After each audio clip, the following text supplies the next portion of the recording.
And we are live. All right. Anybody who's been with us so far, welcome back to the Talking Average Fitness podcast. As always, my name is Sam Burns, and I'm joined, as I so often am, by my good friend and intellectual challenger, Mr. Kevin McCarthy. Kevin, how are you today, sir? I'm doing fantastic, Sam. How are you today?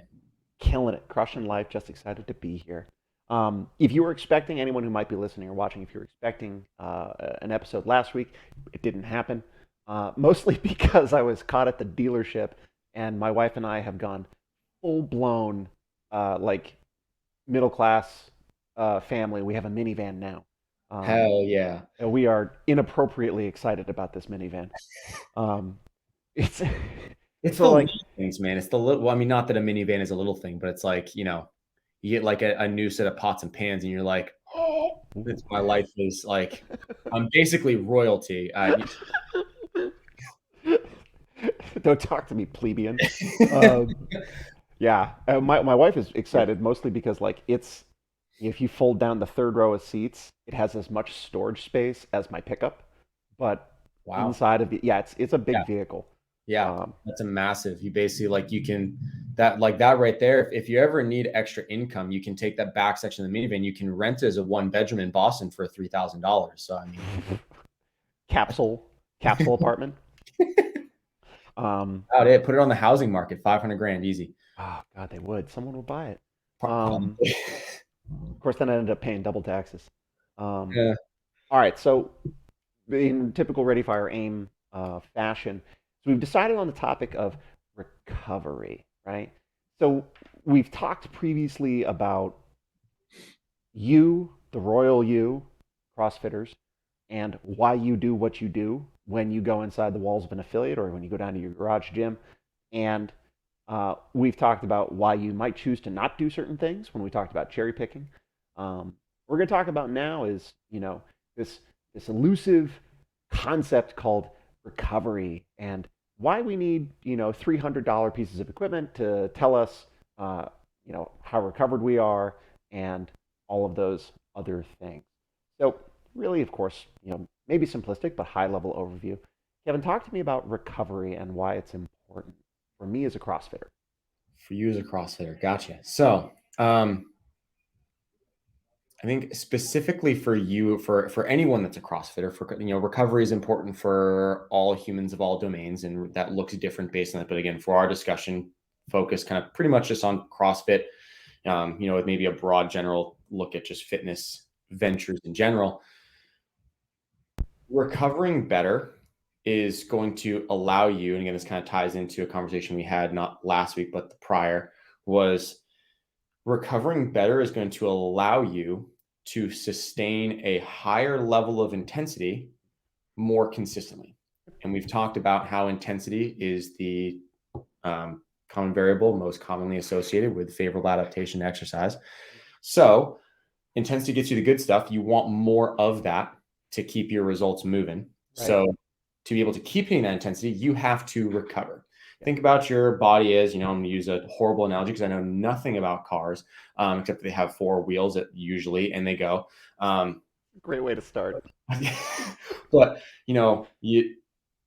your body acts similarly like energy reserves, like a gas tank. So you have a certain amount of fuel in your body, and that's, food, sleep, there's a whole bunch that goes into it more than just food, but, your overall energy levels like a gas tank. You do a super intense workout, that gas tank is now maybe not fully empty, but more emptied. Sure. If you don't take the time to fill that back up with appropriate levels of recovery, then that level is just going to stay lower. And when you're trying to pull from it again, as you're like going through intense workout after intense workout, eventually you're going to hit, the gas light. And depending on who you are as a person, some people like to play dangerous games with the gas light. Let's see how far I can go before I have to get gas. Yeah. But that's a dangerous game to play. And if you want the most out of your performance, you want the most out of yourself, you need to keep your recovery kind of matching your fitness, your intensity and your output. So that can look different based on who you are as a CrossFit athlete. If you are someone who comes in and takes class 3 times a week, is going to look very different than the recovery that someone who's, let's say, trying to compete at the CrossFit Games and trains multiple hours per day.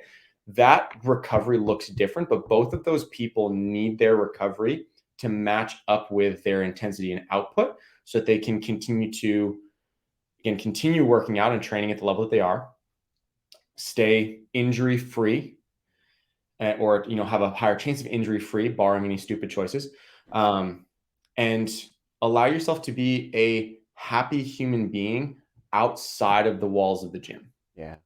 And that's the big one for the 99.9% of us, again, that don't live your entire life within the walls of the gym. Because I know I've experienced this. I don't know if you have, Sam, but I'm sure this will pluck a chord with a few people out there. Is you're in the gym, you're working out, you're in a happy place, and you kind of like deplete that whole thing. If your recovery isn't matching up and it goes on for a while, outside the gym, I was just grumpy. I was just Mr. Grumpy Pants and couldn't be bothered to do this. Just had nah demeanor about life. Cause I was like, all my energy had gone into my fitness. What little my body had left had gone into my training. So I didn't have anything else to then take into the rest of my life. And luckily for me, my wife hasn't divorced me yet, so that been too bad. But I'm sure she will agree that there was definitely a span of time there where I was like just grumpy most of the time. And that's not a fun place to be. So keep on your recovery, kids. Yeah. Stay in school. Don't do drugs. Yeah.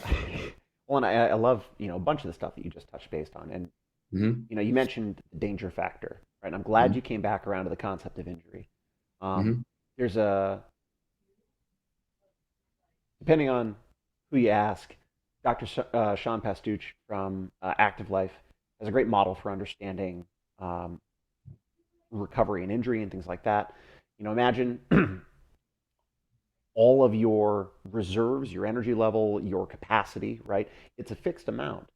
And you can train up to that fixed amount, right? And anything over that, you put yourself at serious risk for injury.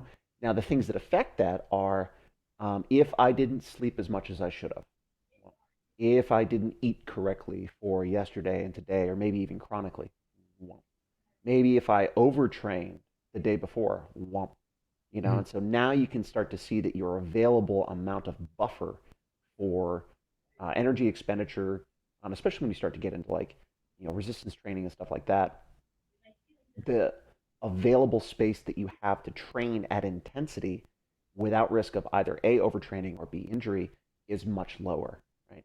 I love that analogy. I also love that. Really good analogy. That's a really good one. I like that. There's a lot of stuff that he talks about, and I like that one in particular because I can talk to my clients about that. I can talk to my athletes, and they get that. Yeah, it's super visual and easy to wrap your head around. So, because even if you are the athlete that, like you just said, you have the capacity to be here. Yep. Because of all whatever lifestyle stuff, and some life happens. You go through whatever, but even if you have the capacity for this, when everything's 100%, you're now down here because of all the lifestyle factors that haven't allowed you to recover. So even if you, in theory, have that capacity, if you're here and you try to train to that capacity, you're going to be in a world of hurt. So that's a really cool visual and cool analogy. I like that. Learn something new. Definitely going to steal. Yeah, please do. And because I stole it from him.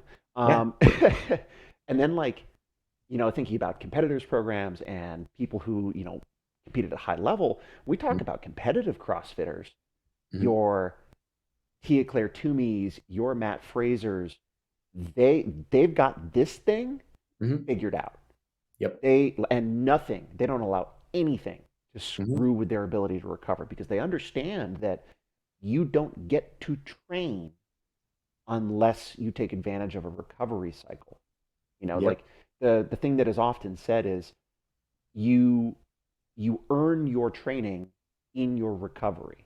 And because if you don't, going back to that visual analogy, if you don't set yourself up to be able to train at a certain level, you will not get the gains that you're looking to get out of that. Which also brings us to things like exogenous hormone use, right?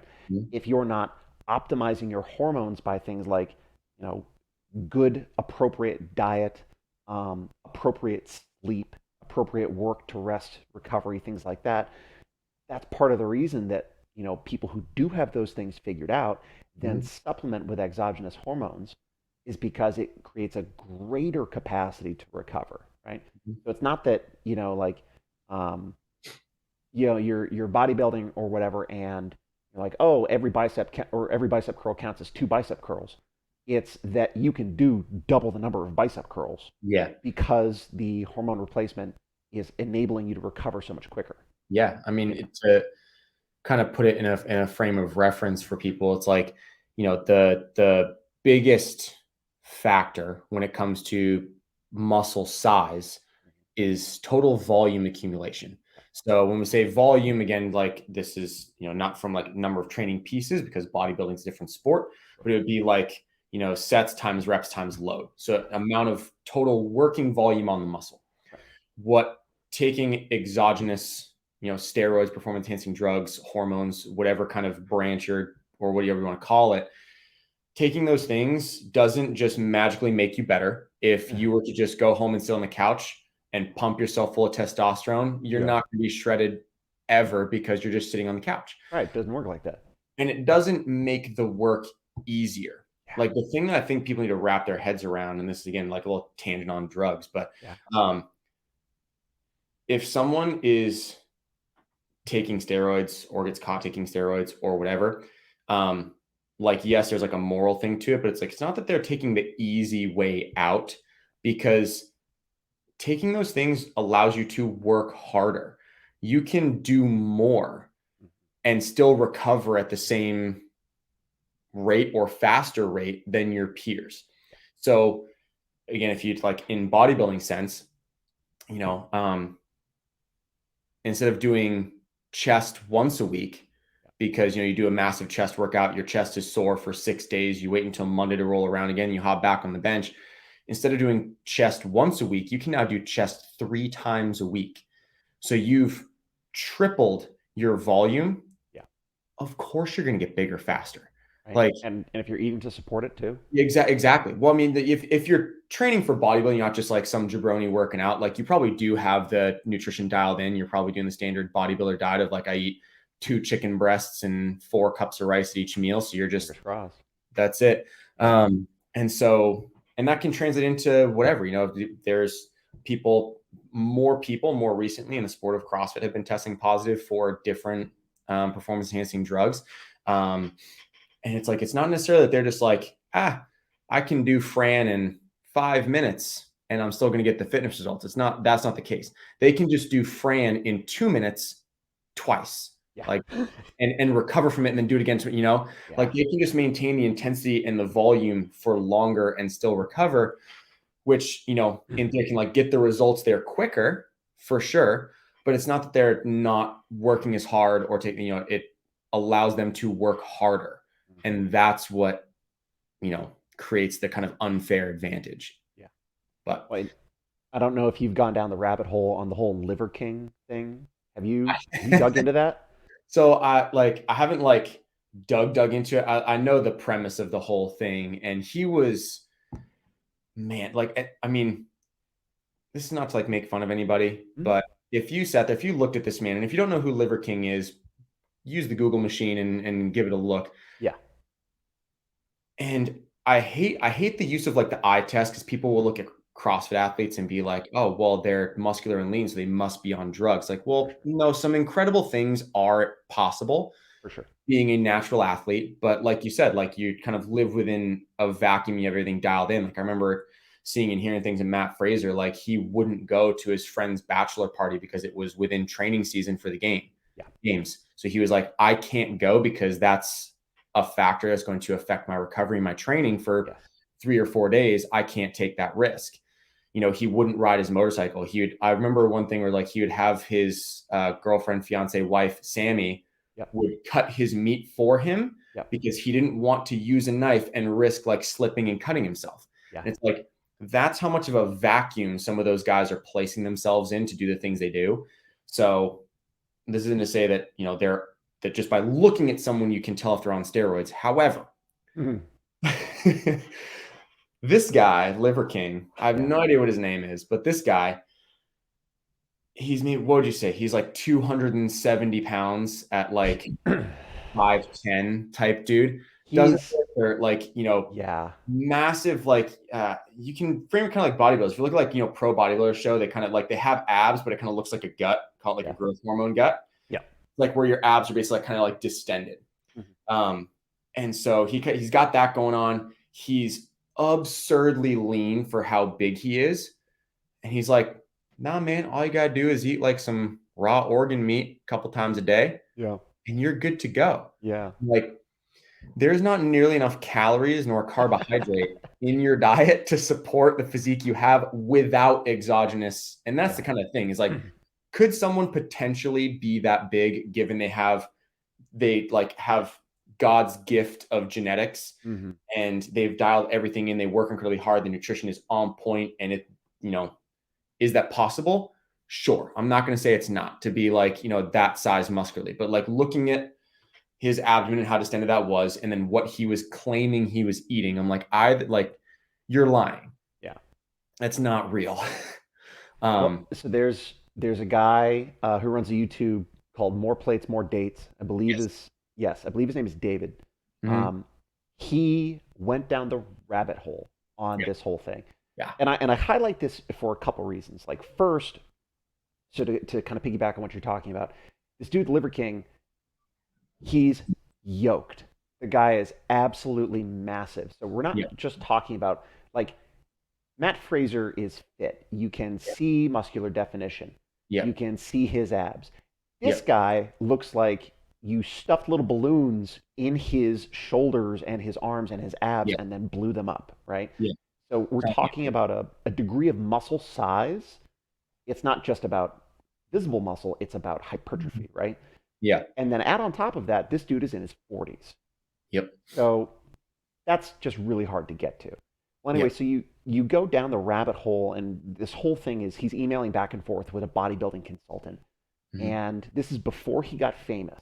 Yep. So he's talks about his diet, his workout structure, and the products that he's using, and it's very clear he's using exogenous hormone use, and it's a slew of things, it's like 8 different products. Well, I remember like seeing somewhere that like his like steroid bill is not the way to do it, but like he was spending roughly $10,000 a month There's more. on his steroid stack Yeah. of stuff that he was taking.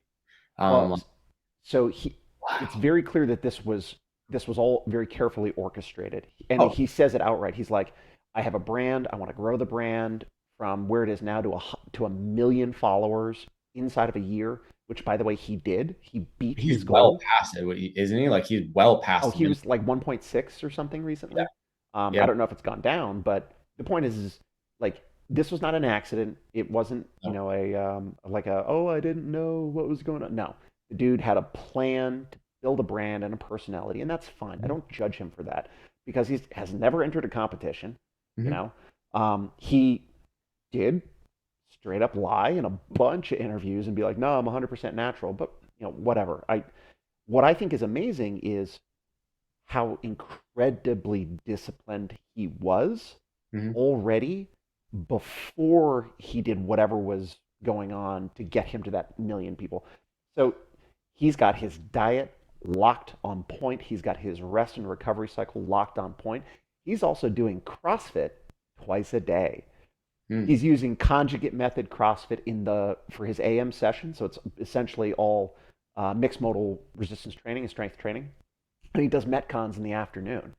And of course, he's taking his hormone therapy like before those, and then eating a shit ton of food after and stuff like that. But like he's using the same stuff that we would prescribe to people, inside of an affiliate, but he's doing 2-a-days, and Mhm. he's got everything else figured out. And then on top of that, he's going down the hormone rabbit hole with exogenous steroids. Yep. Um, so this isn't one of those things where like he. I don't know if you've ever seen pictures of Dan Blazarian before he like got big. I'm not sure. I don't know who that is. Is another internet personality, Okay. but he is famous for being yoked and being an alpha bro. Mhm. Well, before that, he was not so yoked, and you could tell there was some assistance that brought him to wherever. And fine, I don't judge, um, but I love that you highlighted the fact that this is not an easier path, right? Yeah. This is a very particular choice that people make so that they can do more work, right? Mhm. Um, and like, great. So let's Yeah. put a button on exogenous Yeah. So steroid use and stuff like that. for those of us not on steroids, For those of us not on how, steroids, how do we optimize recovery? I mean, I've talked to a bunch of different health professionals. I've Mhm. listened to high-level competitive athletes, and they all say the same thing. If sleep was a drug, it would be illegal, right? Yep.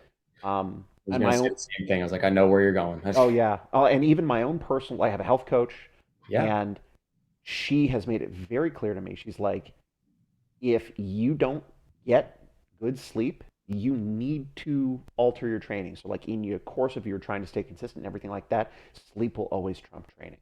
Yep. Um, 100%. if you're interested, anybody who's listening out there, in going down the rabbit hole in how important sleep is, there's a fantastic book called Why We Sleep by Dr. Matthew Walker, who's a PhD out of Cambridge, England. The guy, all he does is study sleep. It is absolutely fascinating. And he was on the Joe Rogan podcast a couple of years back now. And it's a giant, one of those giant 3 hour numbers. I don't know if Rogan knows how to do a podcast. It's like under 4 hours, but the first hour is just like some commercials for different brands that sponsor him, right? God bless him. He puts him at the front so he can get him out of the way. And I can just like Yeah. fast forward, Instead fast of forward. like just, interspersed in between. Well, so this was wild. So I'll never forget. And these things, it's one of those things where like you hear it and you're like, okay, this changes everything for me. So he's talking about how important sleep is, what happens when you sleep, and especially when you're getting good sleep, right? Yep. But first of all, sleep quantity, right? Mhm. I'm going to keep it to the males because my dudes, first of all, I can identify with some of the things that we go through. But also, there are some very particular things when it comes to being male and sleep quality and quantity. Guys, if you are getting chronically 6 hours of sleep or less every morning when you wake up, you are waking up at minimum with a testosterone level of a person who is 10 years older than you, who is healthy. So like I'm 38. Am I 38? I'm going to be 38 this year. I'm going to be 38 this year. If I'm beating myself up and not getting the sleep that I want, I'm getting like 6.5 hours. My testosterone level, natural free floating testosterone, is going to be as low as potentially someone who is 48 years old, right? And around this time where I am is where people start to like take additional testosterone to like offset that. Um, if you are, I think it's awake for 20 hours in a row, you are you are as impaired, like behind the wheel, as if you were legally drunk. So if you go, like to a normal 16-hour day, add 8 hours of sleep, 16 hours of something, and you're just like, yeah, I'll push it a little bit. Those 4 hours can bring you to a place of awareness and reaction time and all those things where Mhm. you might as well be drunk. It's that bad, right? And that's not even counting, that's like all the dangerous stuff, right?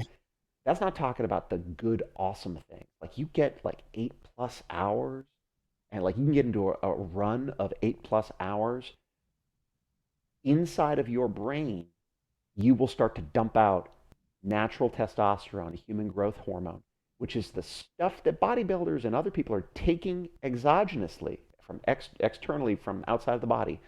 You get more of that when you get more sleep, right? Mhm. So if ever there was for CrossFitters a reason to dial in and try to up that sleep number, you're going to get more benefit from the work that you're doing inside of the gym if you can couple it with 8+ hours of sleep, which I know is easier said than done. I Um, was say you're describing my life with all the things when you're like, yeah, if you only sleep 6 hours and you're up 20 hours in a row, I was like, like that's Sam's and just describing my life over here. I'm like sick. son of a bitch. I I get it. Like that's Such is the realm of like 4 a.m. wake ups, and and that's part of the reason, like, especially coaches, man, coaches, I feel you. You got to get up early. You got to get out to the affiliate. You got to crack the doors open. You got to set up. Yep. If you're one of those coaches who likes group management, and you're doing your setup. I get it.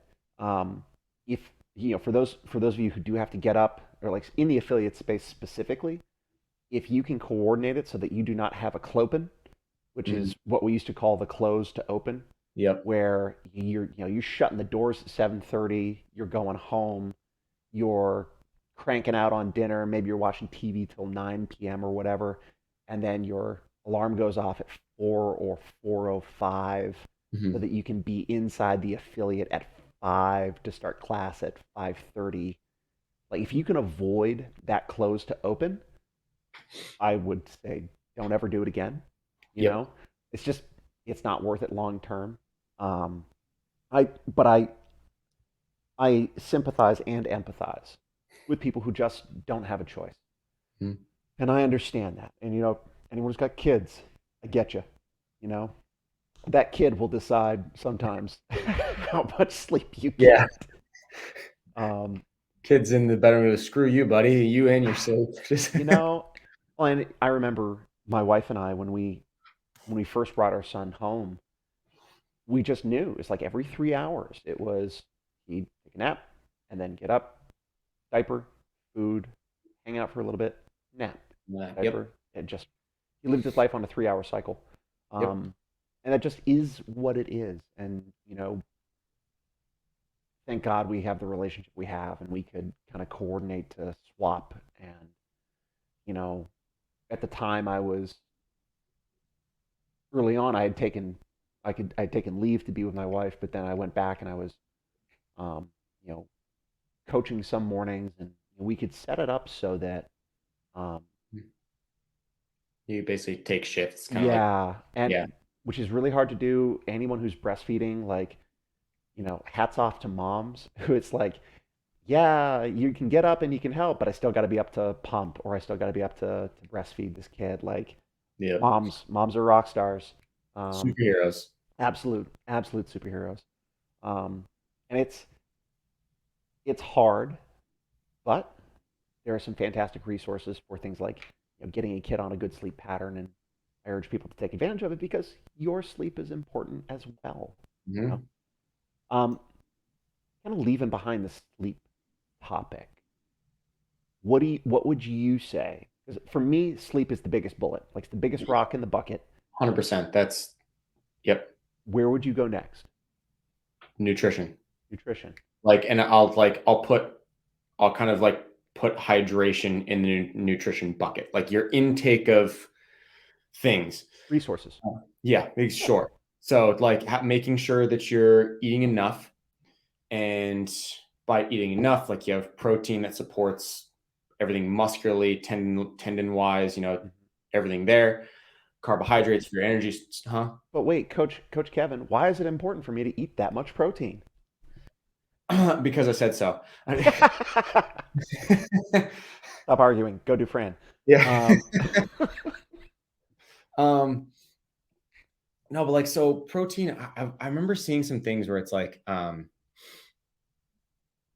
forget where I saw it. I was either reading something, watching something. And there's been like multiple sources throughout the years where it's like, the amount of protein that a human needs for the entire day is like basically what would fit inside like in one palm. right. And I was like, for someone who's just sitting there all day, sure. Like if you literally do nothing aside from like breathe and maybe photosynthesize once in a while, then you don't really need much protein because you're not like causing much mechanical damage to your tissues. Yeah. However, if you do a squat now and then, you've maybe tried a burpee, Yep. you're gonna need some extra protein in there to like keep every like muscle protein synthesis, that process going. Yeah. So there's 5,000 different resources in 10,000 different places all over the internet and books and such on how much protein you should eat. If I could point people to one just very quickly, um, Absolutely. Dr. Mike Israetel from RP Strength did a TED talk quite a while back called The Scientific Landscape of Healthy Eating, where he goes down the rabbit hole of just what the scientific literature tells us about um, the interaction between the body and nutrition. So, for example, so leaving aside specific diets, what is the minimum amount of protein or carbohydrates or fat the human body needs, right? So it's Mhm. not specifically targeted toward people who are training a certain way or anything like that, but it's a good place to start to understand, food and what your body does with it. So I'll Yeah. put a link. I'll put a link in the show notes for anyone who wants to do that. Um, for me, like my kind of, especially like again, because we're kind of talking to people who train in, either CrossFit or fitness or otherwise, my recommendation for kind of like that number, if you're someone who likes to put a number on it, would Mm-hmm. be, you know, having somewhere between zero point 0.8 to 1.2 grams of protein per pound of body weight Mm-hmm. is a good spot, is a good kind of range to be Mm-hmm. on your day to day to kind of allow yourself to, number one, like protein is the most satiating macronutrient, which means it keeps you fuller, most full, the longest. You're hungry less. Um, it keeps your muscle protein synthesis going, so it allows for the repair of tissues that you've damaged while doing our crazy silly stuff in the gym. Mm-hmm. Um, so that's a good spot to be. If you're not a human that puts numbers on it, you're like, nope, I've MyFitnessPal who, like not a fan of that. Then if you're a smaller human, or like 1 to 1.5 palms worth of protein per meal. Mm-hmm. If you're a larger human, 2 palms per meal. Like of some source of protein. That can be whatever it is. So that fits all diets. If you are eat meat, don't eat meat, only eat fish, whatever that might be, some source of protein in those amounts is a good spot to be. Just, for most of us. And then you can kind of like based on how you're feeling, you can kind of adjust a little bit there. Yeah. But that And I would be think one of the things that I hear so often is people saying, "Oh, well, that seems really protein heavy," um, yes. and I'd love to get your view on this. My own personal opinion is it's not protein heavy. What is commonly provided under dietary guidelines or what is Mhm. commonly seen inside of a Western diet is protein deficient. Yes. I, Um, I would 100% agree. What we see most now, like the Western diet and mainstream media likes to pick a macronutrient and, you know, vilify. yeah, you vilify it, every so often just to keep things interesting, Sure. keep people confused. But, if you look at like the food pyramid that we all saw in Yeah. school type thing, like at the base of the pyramid was like grains and, whole wheat and stuff like that. And then like protein was somewhere towards the top. It's like one of the smaller sections Yeah. as you kind of worked your way up Yeah. was like source of protein. So um, I'll just throw out there like we in the United States, like portion sizes of things are absolutely fully out of whack, um, just in general. But yes, I would 100% agree with your statement that most things that receive that are being put out there are like low on the protein end and tend to be a little bit higher on the carbohydrate end. Yeah. For sure. Well, Um, and especially if things end up being, and there are some great resources on this. With a great podcast was Andrew Huberman and um, Lane Norton, I think is his name, Dr. Lane Norton. yeah, Who Lane has his PhD in nutrition, Lane is such and a savage. If you don't know who Lane Norton is, follow him. yeah, Uh, he's one that he's an expert in his field first and yes, foremost. Like he is a world-renowned expert in nutrition. yes, Has written multiple books and courses and the whole thing. The thing I like the most about him is he gives zero fucks about your feelings. mhm, He's just like, this is what the data says. But like whether you like it or not, this is what the data and the research says. mhm, If that makes you upset, don't care. yeah. Um, so that's my favorite thing about Lane. If like you can give him a follow on Instagram, he's a good follow on there. Yeah, that, specifically like, picking sources for information. He talks a lot about, how some studies are maybe well intentioned but terribly executed, Mm-hmm. and so that kind of skews the results that we get out of it. Mm-hmm. Um, what the heck was I going? What were we talking about? Protein His sources, podcast. right? Um, Protein is important, and we talk about, how much to get, or palmfuls, things like that. For my vegetarian or vegan friends out there, um, just be conscious. We're not saying you gotta give up what you feel and start eating beef. Just know that for things like muscle protein synthesis, one of the things that we're looking for is uh, a good amount of certain amino acids inside of that protein source, specifically leucine. And with plant-based protein sources, which are totally fine, you just might have to have a little bit more of that plant-based source to Mhm. get the same amount of leucine as an animal-based source. So, for example, if I've got a scoop of whey protein, chances are to get the same amount of leucine out of a plant-based protein, I have to do like 1.5 scoops, right? Yep. And that's a general guideline based on recommendations that I've read in a bunch of different places, but they seem to consistently say the same thing, which Yeah. is why, like vegan bodybuilders, totally, you could be a vegan Yeah. bodybuilder. You just have to be a little bit more careful about how you do stuff like that. And whether you get it from the doing like the times and a half type deal of like kind of the serving size, or like you can um like supplement with leucine, like Mm. just have something where it's like it's just leucine on its own, an amino acid that you can take to Have kind of. you have you heard Lane talk about that? No. I think I think it was him talking about leucine specifically, how you can supplement directly with leucine, but it tastes like gasoline. And so, I mean, that doesn't shock me in the slightest. That's why all these like fun powders are flavored, because I'm sure if yeah, you were just to take it straight up unflavored, it's like, nah. yeah. But Peter Attia says that ketones, like raw ketones, oh actually taste like jet fuel. yeah, yeah. The ketogenic diet is a whole nother. I don't want to go down that route. I'll go off on a rant. Okay, let's leave that aside Let's for right now. leave that So aside. we've talked about protein, the importance of protein, like Yes. carbohydrates and fat, like, and let's, carbohydrates, fat, and water, like, kind of Mhm. close us out on that one. Yep. Um, Carbohydrate and fats are interesting because it kind of can be a pick your own adventure when it comes to what the literature says from a nutrition standpoint. Is that the only like when protein is equated between two different diets or multiple different diets, like if the protein intake is the same, carbohydrate and fat intake, high or low on either side or equal, has zero statistical bearing on like body composition, as long as like protein and calories are equal. If you have someone that's eating the same amount of protein and 2,000 calories versus the same amount of protein and 3,000 calories, that the 3,000 calorie person is always going to like gain weight more. But if protein and calories are kind of equal, your carbohydrate and fat intake can kind of be what you'd like it to be. And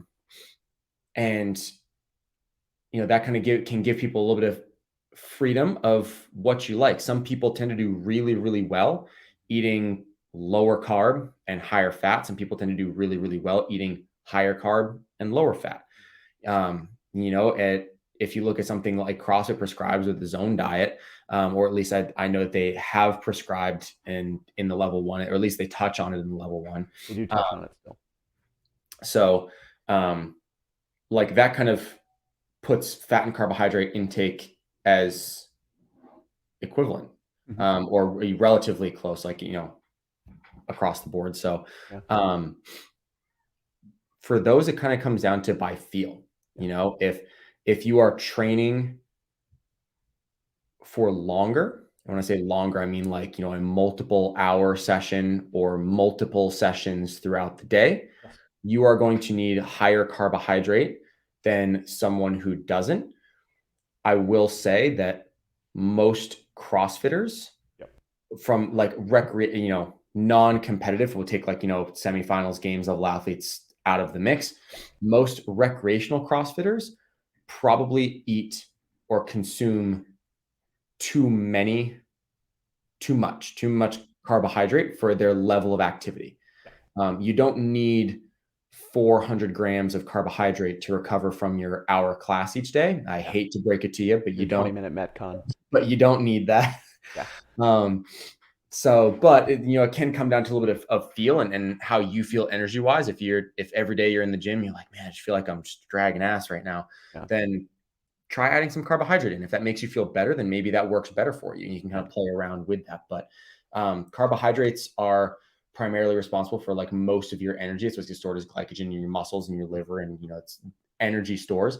And then fat comes down to most like energy during lower intensity exercise or just existing, more aerobic activities, and can play into hormone balance as well. If you're consuming too low of fat, then you can like your hormonal system will not operate optimally. So, and then when it comes to hydration, like that, hydration can affect so much. Like hydration can affect your mood, your sleep, your appetite, your digestion, your everything is affected by hydration. If you're dehydrated, I forget what I remember seeing. It was some sort of stupid statistic, and I'll wreck the numbers, but it was like if you're dehydrated by like 2 or 3%, Yep. your power output is reduced by like 40%. It's like something ridiculous. And I forget where I saw it. If I see it again, I'll have to send it to you. But it was something like if you were dehydrated at like 2 or 3%, that your like power output or like your glycolytic output, which is primarily what CrossFit is reduced by like 40%. It was something big number. And so it's like that's how important hydration is. Yeah. Well, and I love that you mentioned hydration and sleep. I know that there are a lot of people who are talking about like not just how much water you're drinking. So CrossFit's recommendation is drink when you're thirsty. Let's just be clear about that, right? They highlight that because of some awful things that have happened with people hyperhydrating, like drinking too much water, which the medical term, I might butcher this, but the medical term I believe is exercise associated hypernatremic encephalopathy.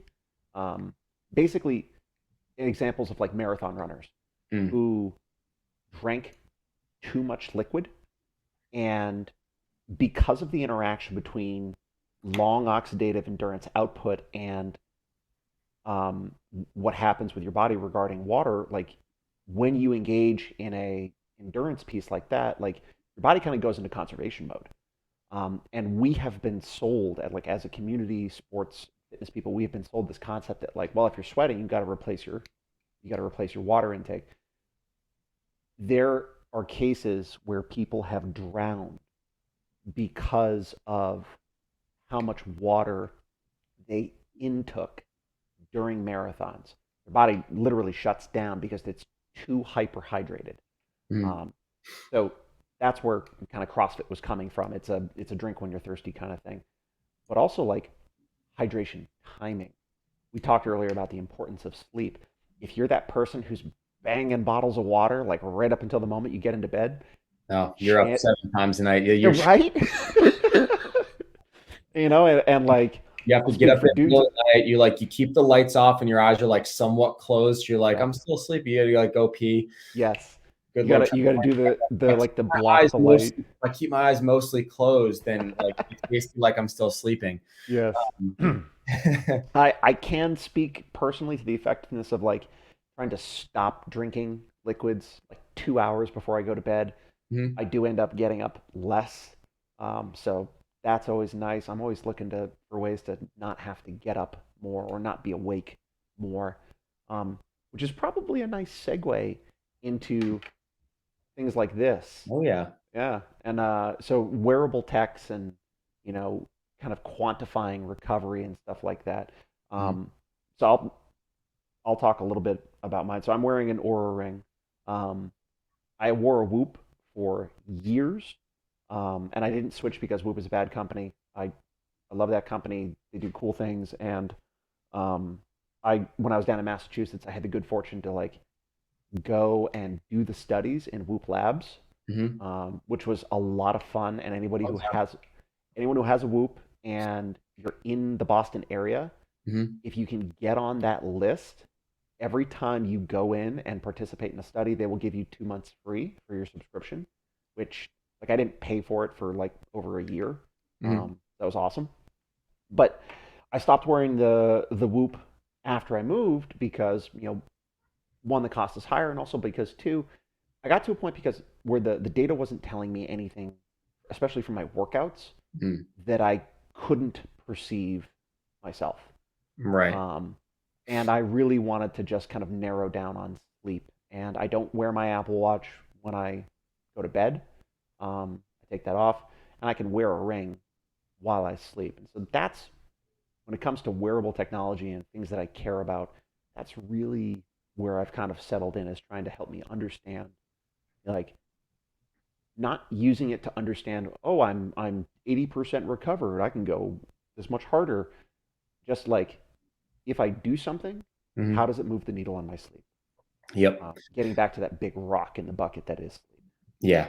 I think like there's tons of wearables out there. I know that like Apple Watch has a sleep function, or Mhm. Ring, Whoop.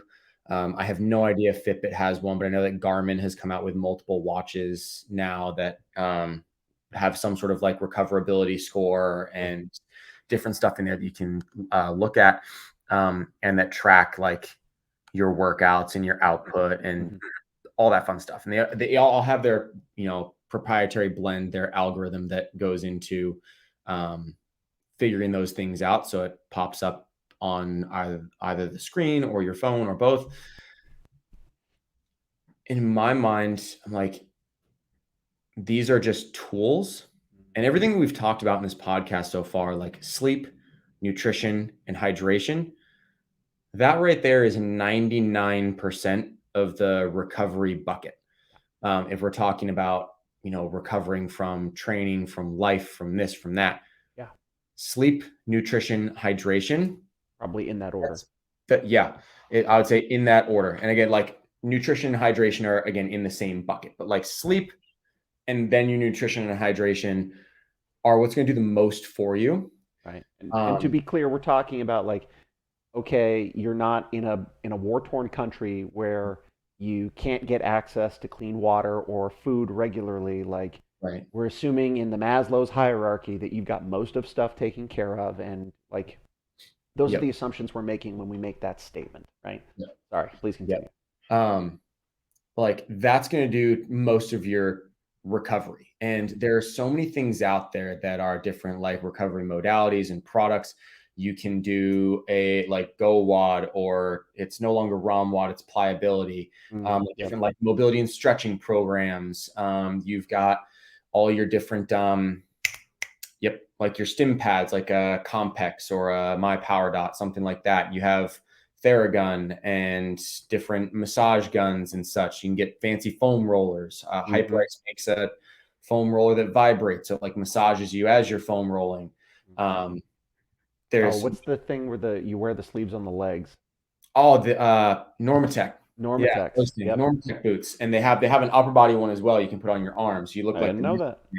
man. I don't think you can do both at the same time, uh, but it's like they have like little compression arms boots. Normatec is the main company. I know there's like a few out there that make them now, or that Yeah.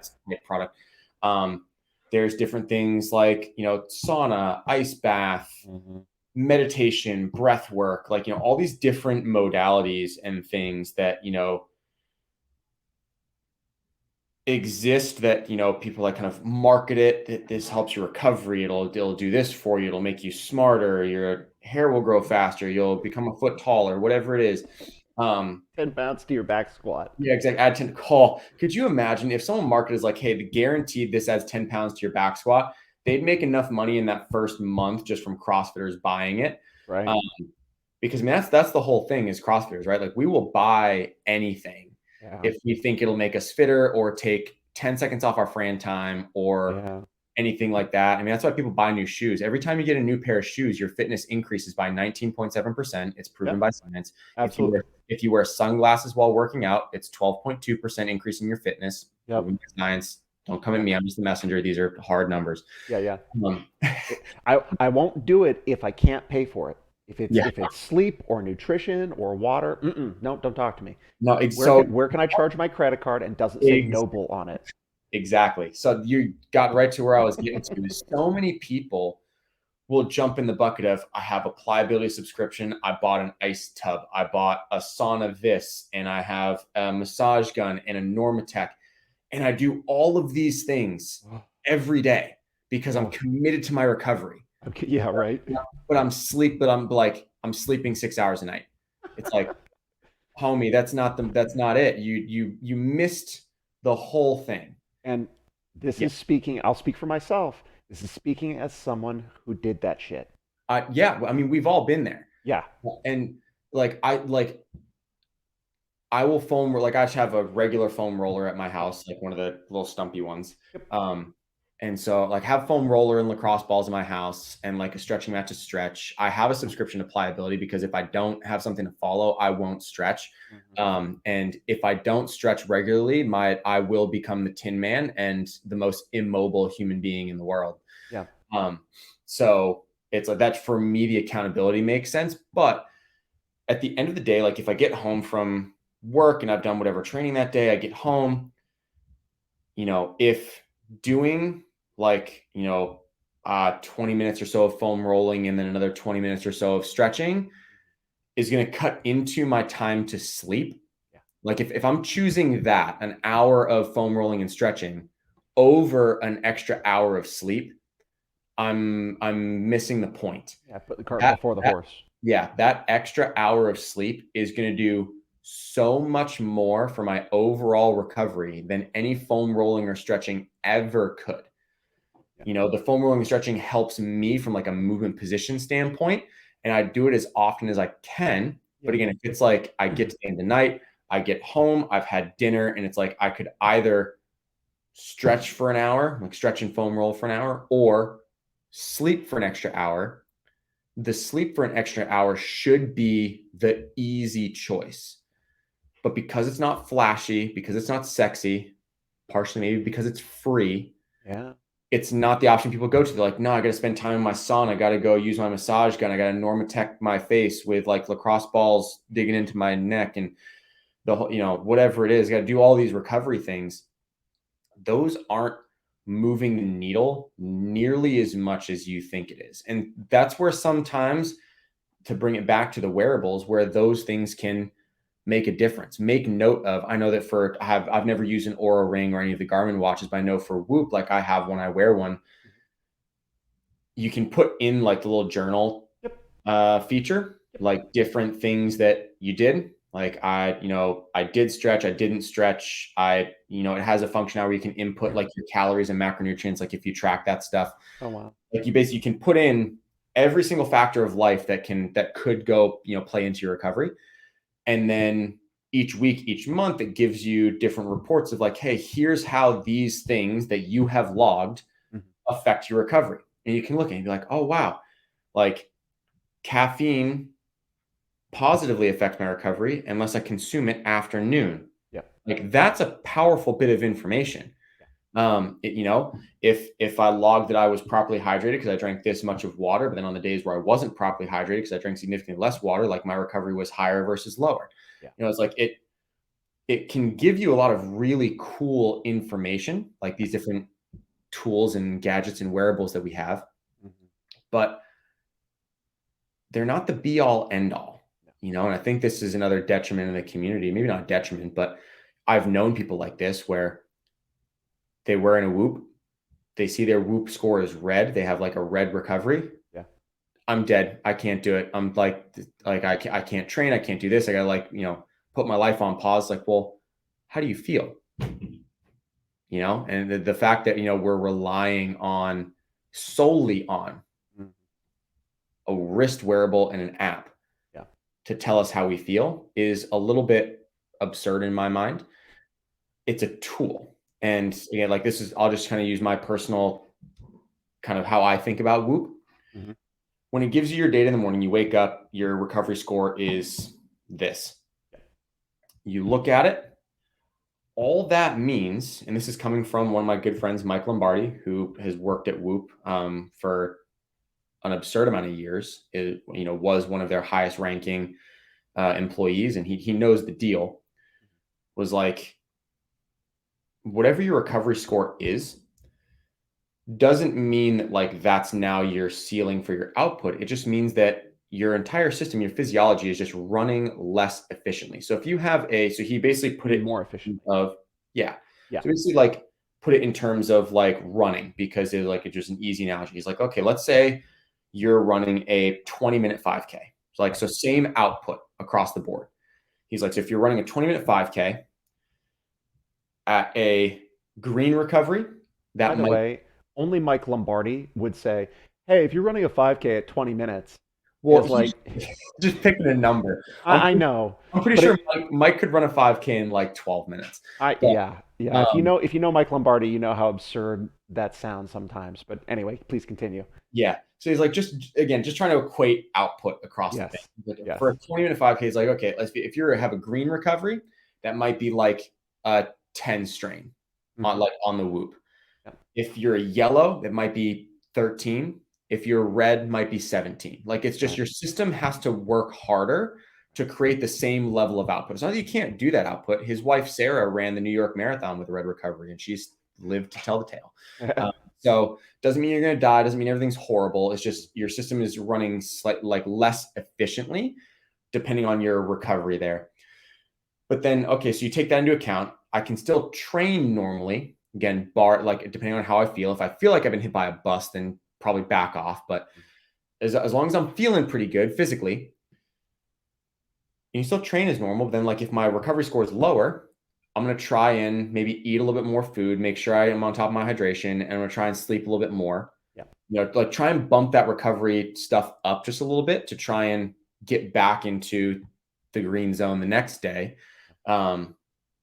So it's kind of just like a little tool for that. It's not that if you have a red recovery, you can't train or training's gonna be horrible, or if you wake up with a red recovery on like a day you're supposed to compete, that you're gonna like absolutely bottle it.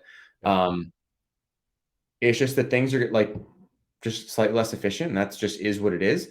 But then you just get put a little bit more focus onto the recovery side of things, and you'll be okay. It doesn't have to rule your life or end your life for the whole thing. Like getting lost in the sauce is not. It's easy to do because you're getting hit with a bunch of numbers and data and stuff.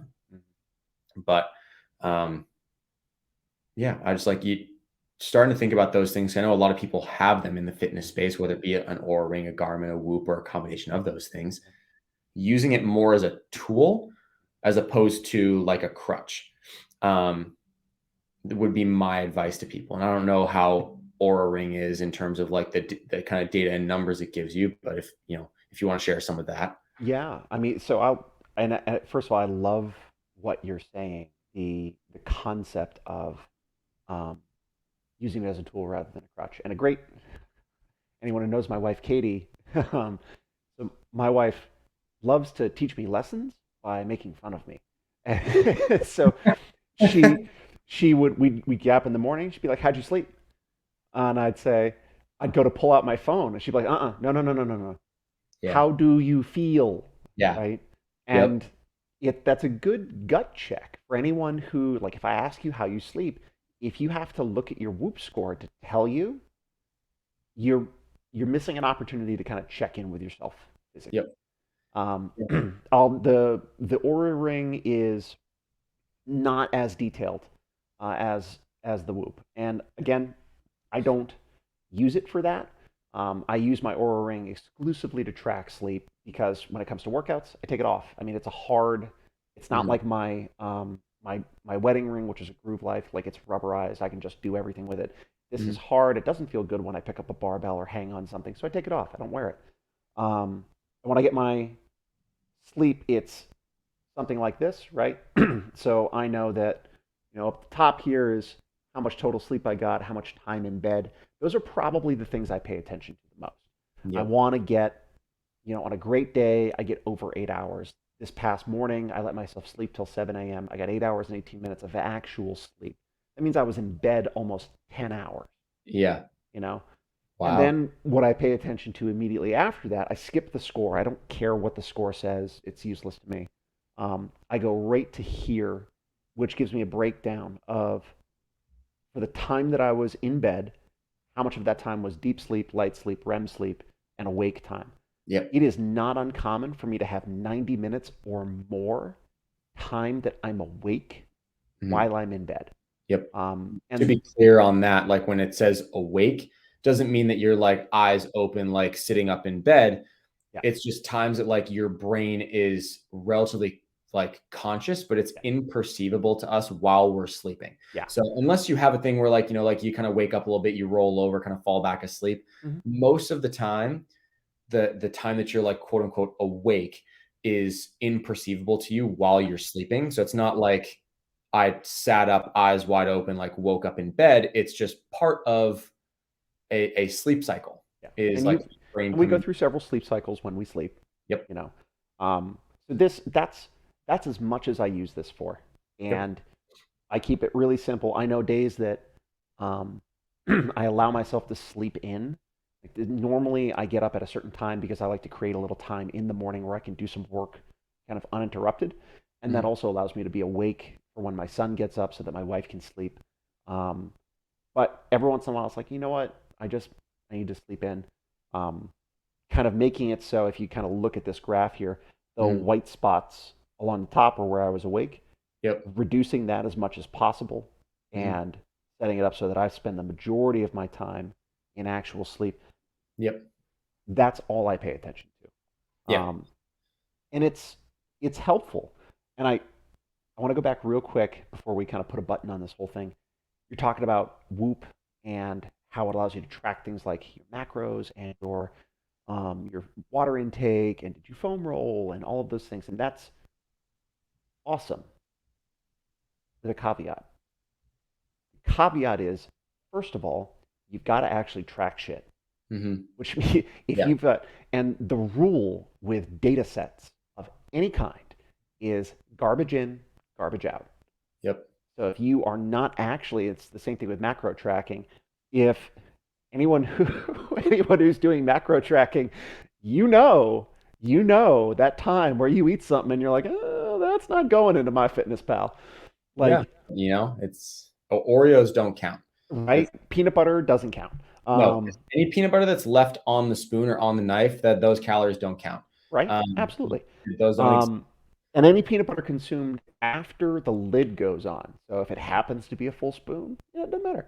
Yeah. Um, so we all have those things, and I say that because we talk about adherence, right? Like Mhm. total adherence to a diet. I went down the rabbit hole over the summer. I did a 6 week thing, and I had great success Mhm. because my adherence was near 100%, right? Yep. The moment I started to deviate, my results started to fluctuate. Yep. And shout out to EC Sinkowski, who runs Optimize Me Nutrition, who was on seminar staff for a long time. You know, fantastic resource for nutrition Oh, in the health and fitness space. She has her 10 rules of nutrition, and I think it's the last one. Can't remember exactly, but one of them is there are diminishing results on attaining perfection, mhm. right? And that includes making yourself crazy. Like Yep. I'll never forget talking about games athletes. Katrin David's daughter used to bring her own meals when she would go out to a restaurant and Yep. eat. Yep. And again, talking about living in a vacuum, like she's already at the 99th percentile. Yep. 1% for her, Yeah. surrounded by other 99 percenters, is the difference between a gold medal and a silver. Yep. 100%. And, you know, with the stakes that they are dealing with, that's the difference between $250,000 payout and $25,000 payout or whatever it was. Yep. And if you had a deal like Matt Fraser was rumored to have, the rumor for a while, I don't know if it was ever confirmed. The rumor was Nike paid him dollar for dollar every dollar he earned in competition. So Yeah, I don't know if that was ever like fully confirmed. I think it's one of those things like I can neither confirm nor deny. I agree. So I I would believe it. with the amount of money that Nike has Yeah. and how influential Matt was in the sport, Yeah. not was Matt is in the sport. Not that he's no So, longer influential, but like when he was competing, like the amount of influence he had over the community at the time and how much money Nike had, it would not shock me if that was the terms of his contract. right. Um, So a 1% deviation or increase at that level, mhm. that could be, I mean, let's say the difference between first place and second place is $100,000. That's $200,000 for a guy like Matt Fraser. Yeah, Um, massive. Right? So, but it's worth it for him to be that insane. mhm. It's not worth it. Or, I mean, I don't know a single human being for whom I would advocate that level of insanity. Yeah. You I, know, I think, different people might have their different levels of what makes you happy. sure. Um, you know, if it floats your boat, then and it makes you happy, and it doesn't, you know, again, it can be like you're perceived, like there are some people, like you look at their level of discipline and you're like, wow, you must be some type of psychopath. What the hell are you doing? Mm, Why are you doing this? It doesn't make sense to me because it doesn't like resonate with me. sure. But for them, they might be like happy as a fucking clam Yeah. and just living life. And they're like, I really enjoy my, weighed out to the gram chicken breast and like, my precise measurement this and my Tupperware, and like it having that level of discipline might make them happy. Mhm. Um, but it's not necessary. Right. And So like to echo your sentiment, like it's definitely not necessary yeah. for And that, unless you are that person that's competing at that level, which as we've talked about many a time on this podcast, yeah. we're not. Right. And So there's a whole other podcast talking elite fitness. Like yeah, they do that. They talk yeah. about that stuff. They You talk could, about the you could competitive give them a shout. season. Two super smart dudes on that podcast. They're Love those amazing at what guys. they do. Geniuses. Love it. Yeah. Um, and that's like you said, it's kind of like the be all and end all if you're at that level. But for most of us, if you focus on sleeping really well and getting the most out of that, meaning like, I think reasonable would be like 7 to 8 hours of sleep. I think if you were really For trying most to, people. I think if you were really trying to optimize everything, even if you're a normal human, it's like I just enjoy working out at my gym and I take class, but I just want to like really optimize everything, like 9 to 10 hours. Oof. If You you know, can get it.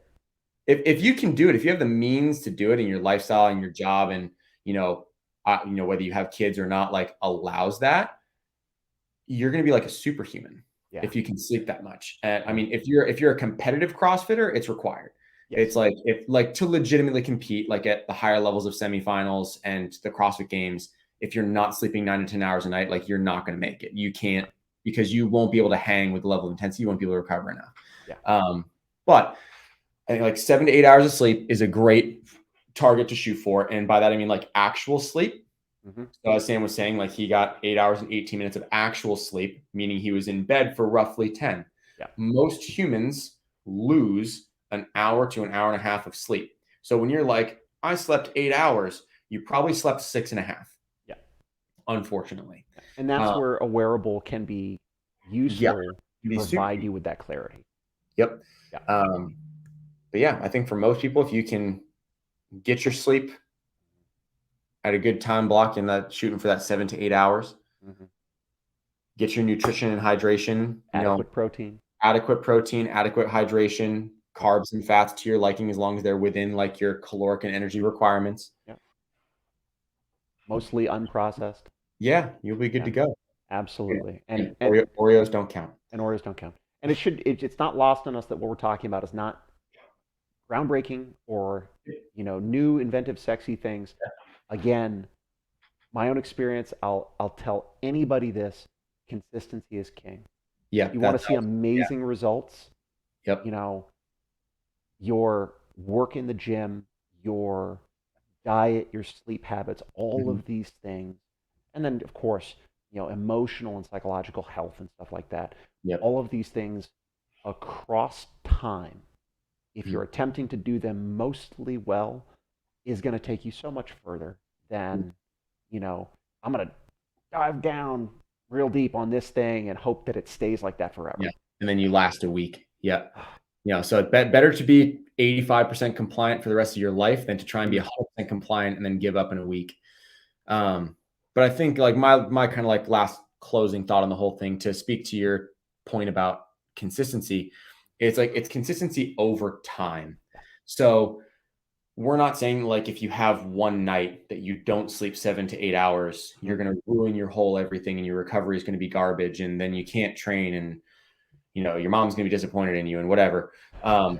It's if you have a night like, hey, I'm going to go out with my friends this night, that's absolutely okay. But then you just like got to know like, okay, because I only slept 4 hours, probably don't try and PR your friend the next day. Yeah.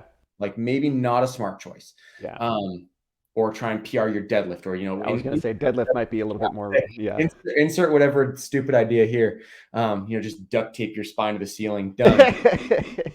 um, but and if you have it where it's like, hey, rather than having my nutrition 100% dialed in, like I'm going to go out for dinner and drinks with friends, we're going to have a good time.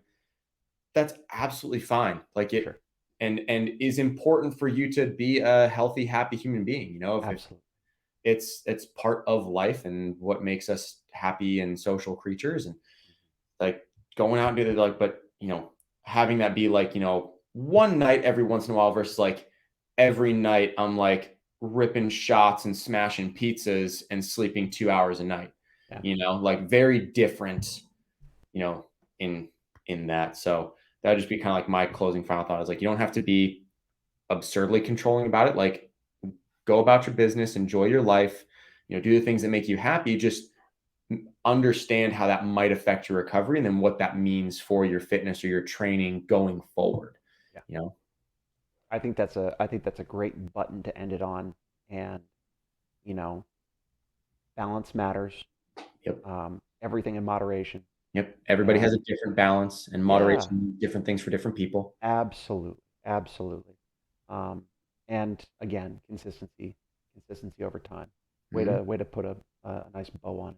Yeah. Well, we're gonna come back next week, maybe with a guest, maybe not. We'll see. We'll see if we can track down our guests. Yes, our guests. We've got a couple in the pipeline. We have a couple. Yeah, and I have a great idea for after the new year, coming back and revisiting something that we talked about previously, which I think is going to dovetail nicely into cherry picking. Cherry picking. No, we got some people coming up, and hopefully it's entertaining. We'll be entertained if nothing else. That's all that matters. Absolutely. All right, Kevin, thank you so much for your time. I appreciate you, brother. Yeah, appreciate you too, bud. All right, take care, everybody else. We'll talk to you soon. Bye.